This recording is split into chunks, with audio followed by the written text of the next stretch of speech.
and welcome to Back to School 2020, the virtual edition. Let me start off by saying that you all have done an amazing job getting your kiddos into the swing of things. We are all putting in overtime. You, your children, teachers, our office staff. Thank you for your questions and your feedback and your engagement. Thank you for your patience and your calmness during this odd start to the year. I actually came across something the other day that I wanted to take a minute to read out loud to you because it really sums up how I feel and how I hope that you feel right now too. So it says, look at how much you have already managed to adapt to. Look how resilient you have already been. There is no right way to respond to this because it's never, ever happened before. Give yourself some credit. There's no one in the world who has figured this out yet. So it's absolutely okay if you don't either. So try to keep a piece of that with you. I know these times are challenging, and just try to hold on to that idea that it's okay if you haven't figured it all out yet. I don't know anybody who has. I can speak for all of our staff members when I say that we want nothing more than to be back safely with our students. It's wonderful that I can hop onto Google Meets on a daily basis and pop into classrooms, but it sure does not beat seeing the students in person. So thank you for tuning in to our virtual Back to School. I have a couple of things that I want to share with you, and then I'll turn it over to your child's teacher. So attached to the message that had this video in it is also a form where you can ask questions. Please use that form. I will get back to you by Friday, and each teacher will also have their own form available. So you'll be able to ask them questions in that method as well, and they too will respond by Friday. Okay, so first off, a little bit about myself. I have been in LuCMR for a little over 20 years. I taught first grade, third grade, and fourth grade. And I most recently was working in the curriculum department where I actually got to work with all of the elementary schools in our area, and I learned a lot doing that. I'm super excited that I landed here at Grover Heights. It is a wonderful place to be, as most of you already know because you are returning students. My motto is both a question, what is best for students? And it's also a statement, what is best for students? So every decision we make here at Grover Heights is made through that lens of putting students first. Building connections is really, really important to me. Since I cannot do that in person, I am relying on connecting via email, Parent Square, Google Meets, the telephone.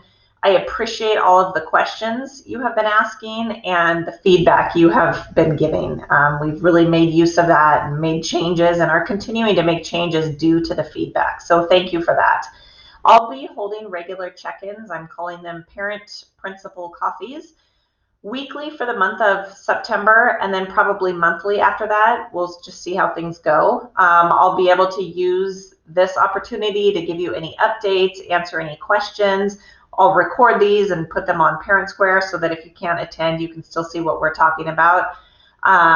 So again, that form that I mentioned, there's a space for you to indicate your availability and whether or not you would be attending one of those meetings. And so please respond on that form. That'll help me schedule them, find a time where most people can join.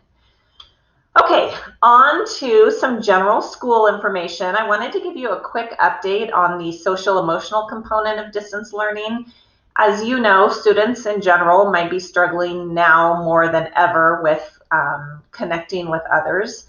So as a district, we're holding what we're calling Friday Care groups. CARE stands for check-in, advise, redirect, engage.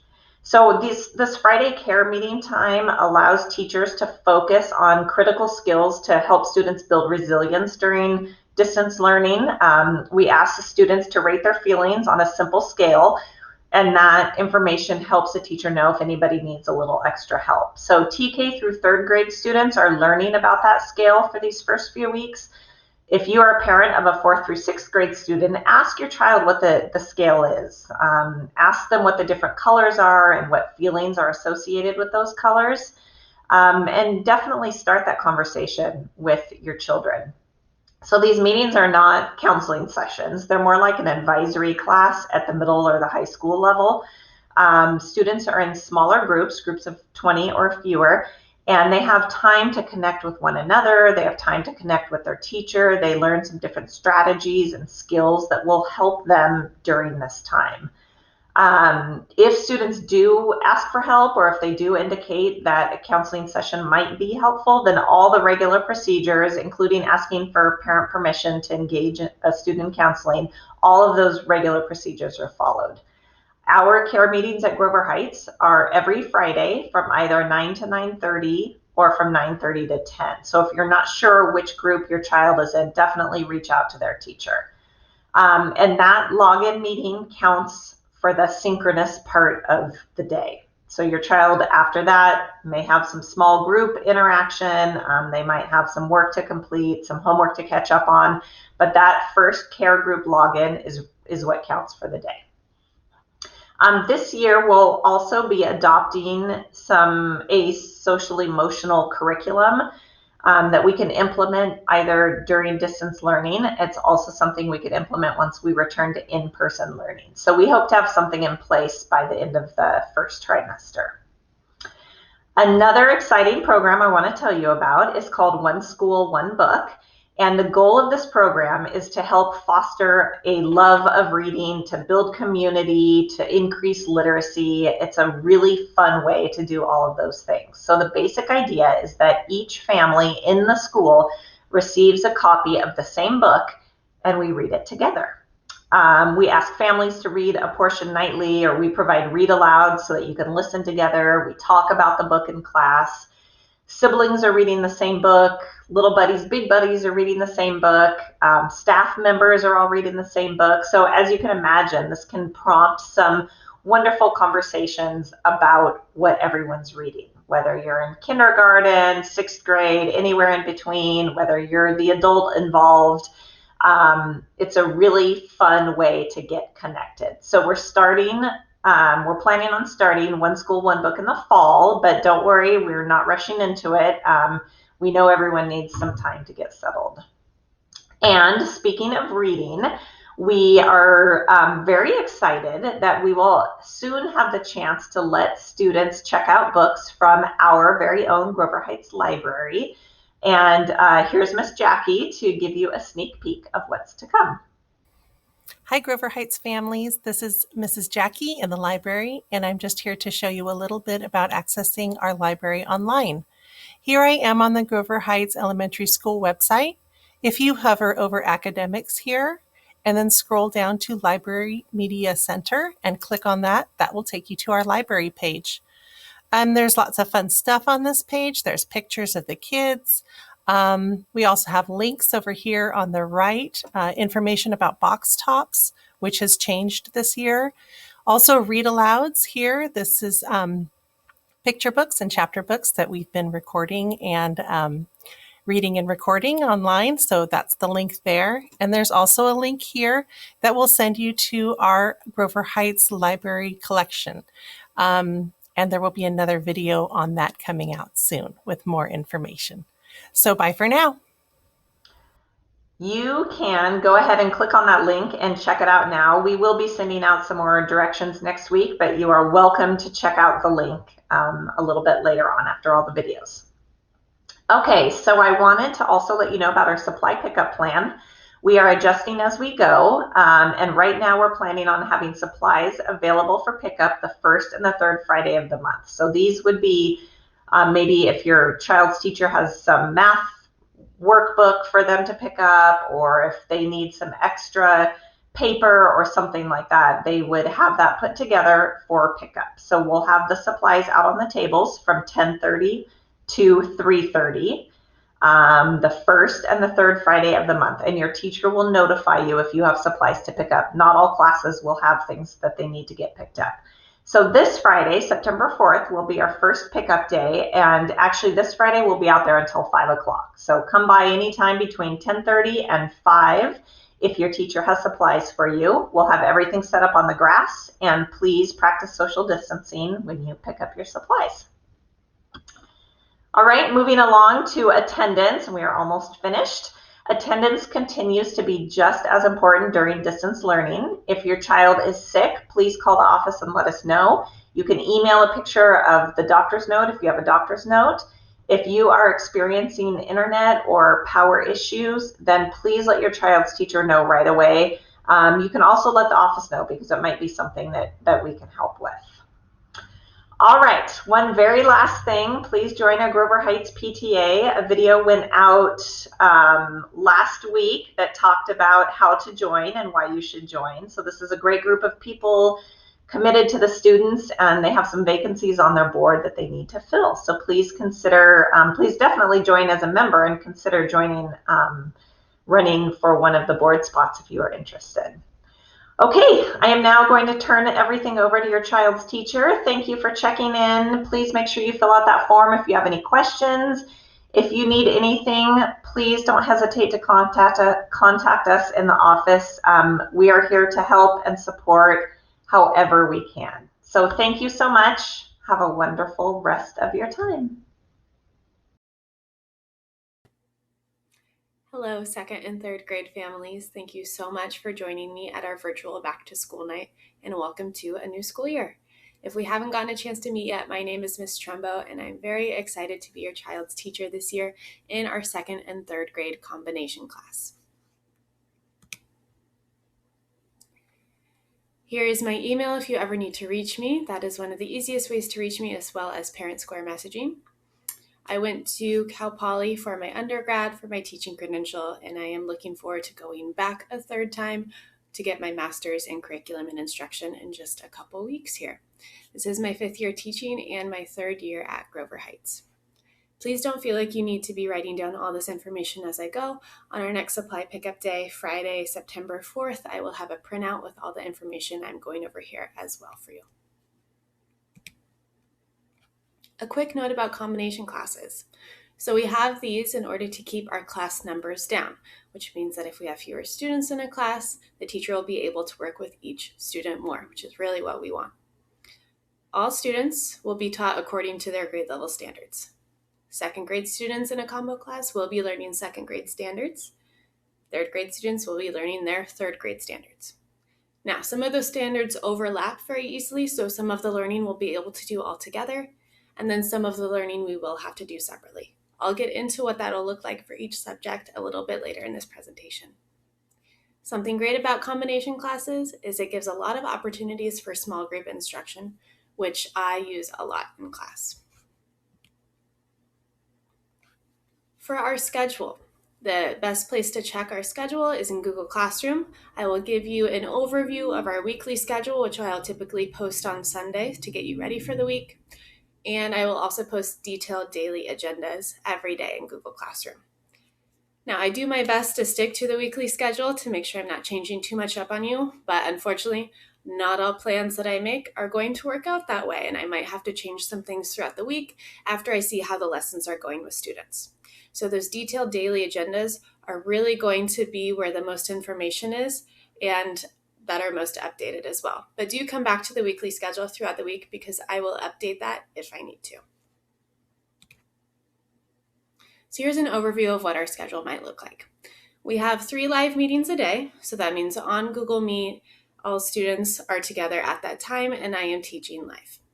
We have our morning meeting at 9. After that, we have an English language arts block where we'll be working on reading or grammar. Recess is at 10:30. Math live all together at 10:50. Math instruction afterwards with lunch at 12:20. Coming back again for a live at 1 o'clock. This could be a range of things. It could be read aloud or writing, social studies or science as we start to get into those as well. Independent work time in the afternoon, and the school day is over at 2:30. I have a little note on the side there showing that we have PE on Wednesdays from 1:40 to 2:30 for all students. Second and third graders go together, even though in Google Classroom it just says second grade PE. So even third graders are going to that PE time as well. Our Fridays are a little bit different. We only have 1 live time on Fridays that I see the students, and we break it up by grade level on Friday. So at 9 o'clock, I see second graders, and then at 9:30, I see third graders. These care groups are a way for us to check in with how students are doing socially and emotionally.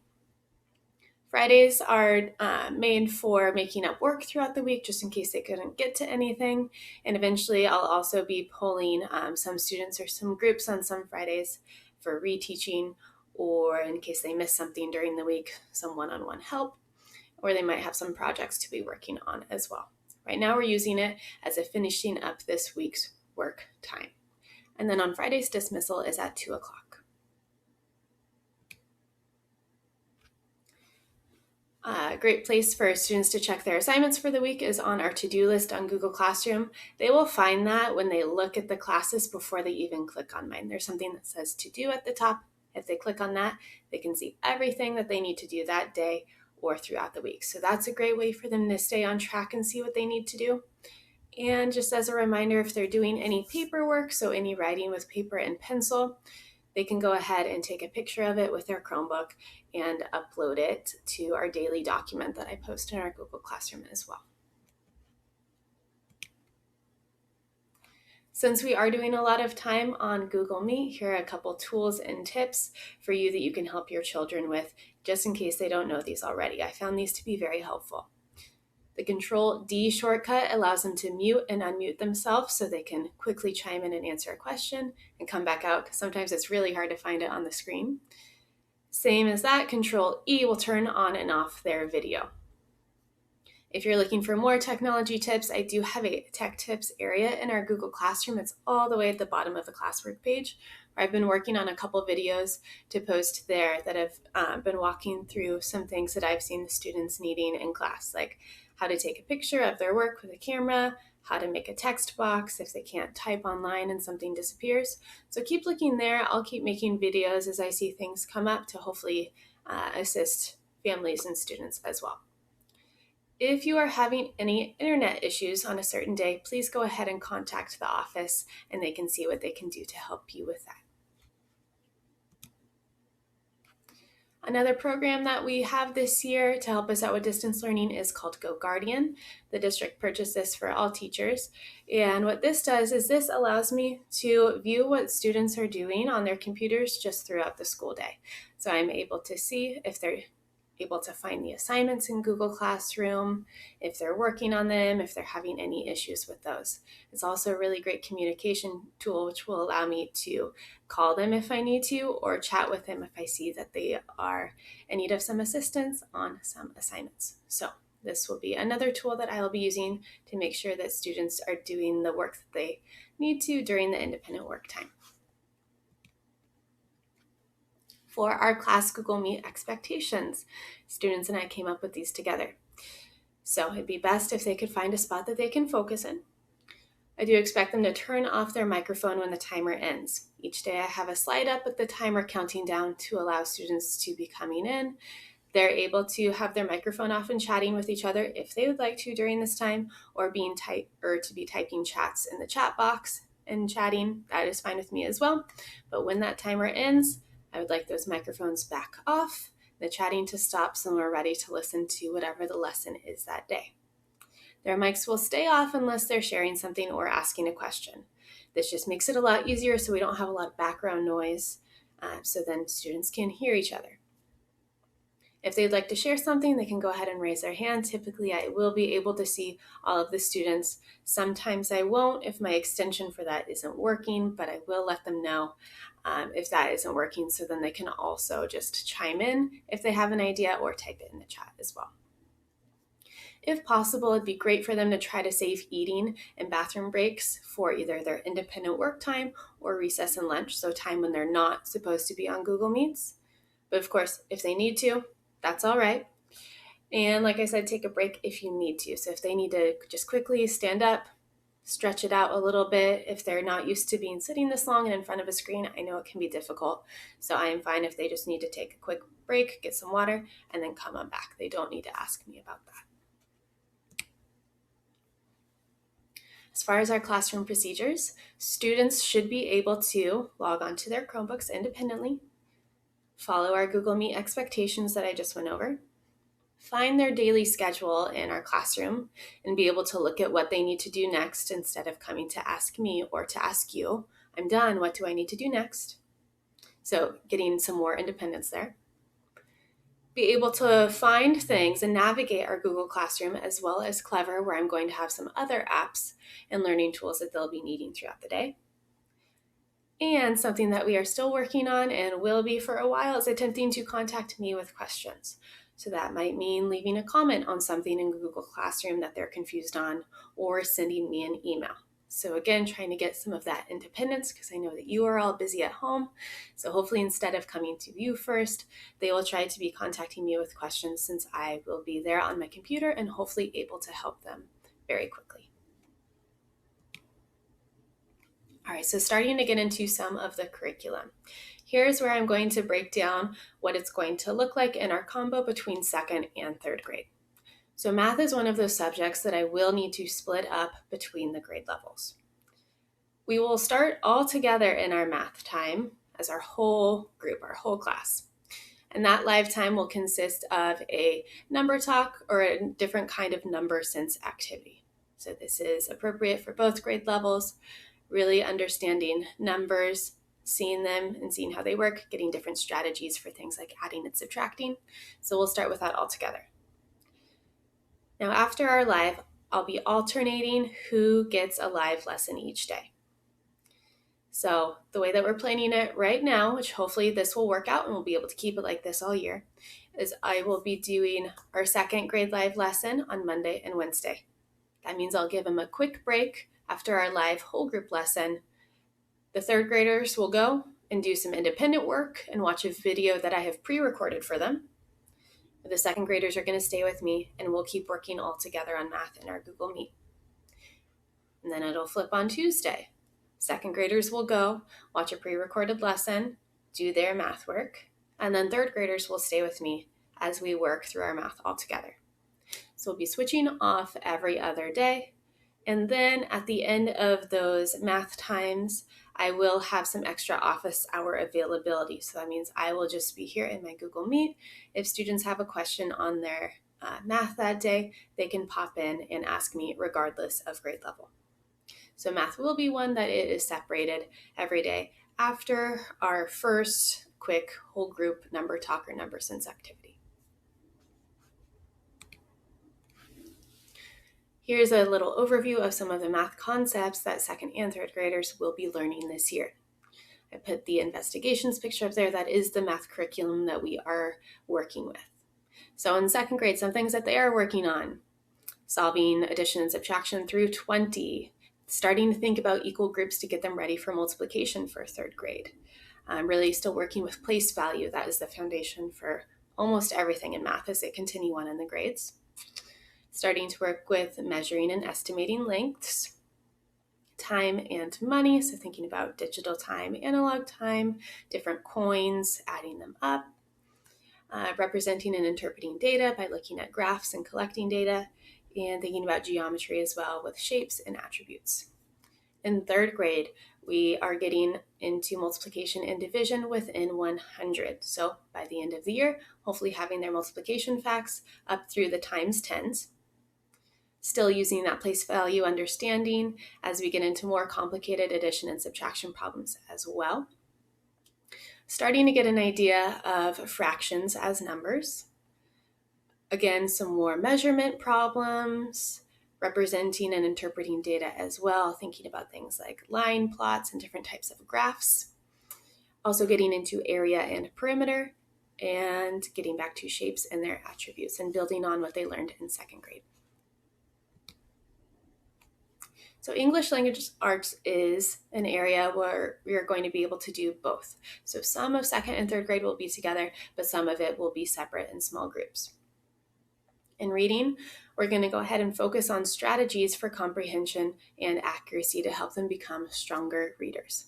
Students are going to be placed in reading groups that meet at the same time throughout the week. So once I am able to initially assess all of them and find their level and place them in a group, then you'll be able to see on the schedule that that is going to be another live meeting that they can come with me, that we will be all reading together in their group. The exciting thing about 2nd and 3rd grade is we're starting the shift from learning how to read into reading to learn. So having all of those foundational skills for being able to read, but jumping into all those comprehension strategies to really understand what they are reading. It'll turn into more informational text as well. At home, if a student is really interested in a book and they want to read it, but it is not their level, that is completely fine with me. I really think that students' interest in books outweighs the necessity of having them read at whatever level they are at right now. At school, I will be reading with students based on their level, and I will be providing them the supports that they need to grow. But if they have a book or a series that they are really into at home and it doesn't quite fit what they're working on in class, it's okay. As long as they are practicing their reading skills and they're enjoying it, that is what's most important to me. So please don't feel stressed or pressured to make sure that all of their books at home are at their exact level. Some supplemental programs that we'll be using for reading this year are Raz Kids and Epic, which can be accessed through Clever. For writing and grammar, that will also be taught whole class with some occasional small groups. So there might be times where I'm pulling out either different grade levels or different students to be working on certain skills. For writing, some of it will be written with their pencil and paper in their journal, and sometimes some of it will be typed because typing is also a standard that they'll be working through. For this first trimester, we're working on narrative writing. Later this year, we will get into opinion writing and informational writing. For spelling, we will be doing weekly practice with word lists and sorts. The word list will be different for both grade levels. I'll be giving a Words Their Way assessment throughout the year, so this will happen once a trimester to track their progress. However, I will not be giving weekly spelling tests. Instead, I'll be paying attention to their spelling and their writing, so seeing how they're applying what they're practicing in their word sorts and spelling practice throughout the week and seeing if that is translating into the work that they're doing, into the writing that they're showing me, and that is where I will assess that spelling. For science and social studies, we'll go ahead and alternate between those two subjects in the afternoon. So for a week or two, we might be working on a certain science project, and then once we have wrapped that up, the next couple weeks might be focusing on a social studies topic. Some of these, just depending on what the topic is, again, based on their standards, will be whole class all together, and some will be based on the grade level. Here are a few potential topics that we might be going over this year. And just so you know, some of the grade level teachers and I are looking into opportunities for virtual field trips because unfortunately at this time we cannot do our regular field trips that we would normally be doing. All right, so student progress throughout the year. Their grades and feedback on assignments will be through Google Classroom. So some assignments won't have a grade or points assigned to them, but some of them will. And if they are, I will be assigning the points through that assignment. After they've turned it in to me, I will leave them their feedback there and return it to them through Google Classroom so they can see it there. So that's one place to look if you're curious as to how your student is doing on some assignments. For fall conferences, I'm not positive how those are going to look yet, but that will be another time that we can talk about how your child is progressing throughout the year. And if I am seeing any concerns with your child, or I'm noticing a lot of missing assignments, or maybe a slower progress than I would expect to be seeing at this time, I will definitely be getting into contact with you so you are aware of that. And if you have any questions at any time of how your child is doing, please contact me and I will let you know. As far as homework, the students and you are working really hard throughout the day and getting a lot of screen time, so I will not be assigning homework. However, I do strongly recommend reading at home every night. For our supply pickups, these will be happening the first Friday of each month. If there are any additional supply pickups throughout the month, I will do my best to let you know as soon as I can so you can make it work with your schedule. Some supplies that you may be picking up during these times are math materials, some different paper packets, things like that. The way that these will work is there will be a table outside of the school. You'll just go ahead and find the sign with my name on it. And if there is any work that I would like you to turn back into me and then switch out, I will let you know what I would like to be turned in beforehand. So our next supply pickup time will be this Friday, September 4th, and the supplies will be out front of the school from 10:30 to 5 o'clock in the evening. Here are a couple ways that you can help out this year with our distance learning. If you could create a home learning space for your child that is maybe free of distractions and tucked away somewhere so it's a little bit quieter, that would be fantastic. Also, something to consider if your child isn't in the same learning space each day, maybe they are traveling to another friend's home sometimes, maybe they're in between some different care, that's fine. Just go ahead and send their materials with them. Maybe they're in a backpack or a smaller box. Some things that they will be needing on a daily basis are notebooks and journals, their math book, headphones, pencil, and of course their Chromebook. So this year our wish list looks a little bit different. We aren't needing any of the typical supplies that we would be needing throughout the year if we were all together. All that we're asking for this year is patience, communication, and support. That will be the most helpful as we continue our distance learning. If you have any questions, please do not hesitate to contact me. I'm easiest to reach through Parent Square messaging and email. But for back to school night purposes, you can go ahead and put any questions on the question form, and I will get back to you as soon as I can.